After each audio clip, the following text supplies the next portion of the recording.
Pour l'instant, la fermeture n'est pas effective complètement, donc pour l'instant, il n'y a personne qui rentre. Question, que se passe-t-il dans la tranchée couverte de l'autoroute A11 à Avrier lorsque celle-ci est fermée à la circulation? Tous les 4 mois, et c'était le cas la nuit dernière, cet équipement long de 1700 mètres est en effet interdit aux usagers entre 20 h et 5 h du matin. Du coup, quelques 70 techniciens en profitent pour investir les lieux.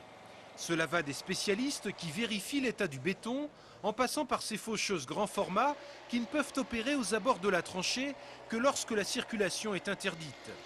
On en profite également pour effectuer quelques retouches de peinture, de la maintenance classique et bien évidemment le grand nettoyage est de rigueur. Un nettoyage qui a d'ailleurs un impact psychologique sur le conducteur. C'est ce qu'ont constaté les responsables de Cofiroute grâce à des sondages on ne peut plus sérieux réalisés auprès des utilisateurs. La réponse a été de catégoriser l'ouvrage en deux types d'ouvrages, les ouvrages propres et les ouvrages sales.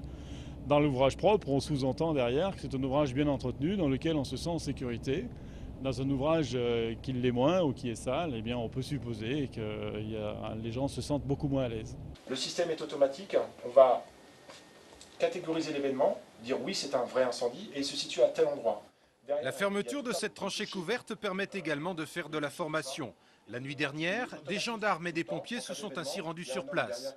À l'automne prochain, ces gendarmes et ces pompiers se retrouveront d'ailleurs sur ce site pour la simulation d'un accident nécessitant le déclenchement d'un plan rouge, ce qui permettra de tester grandeur nature la coordination entre les divers professionnels susceptibles d'intervenir en pareil cas.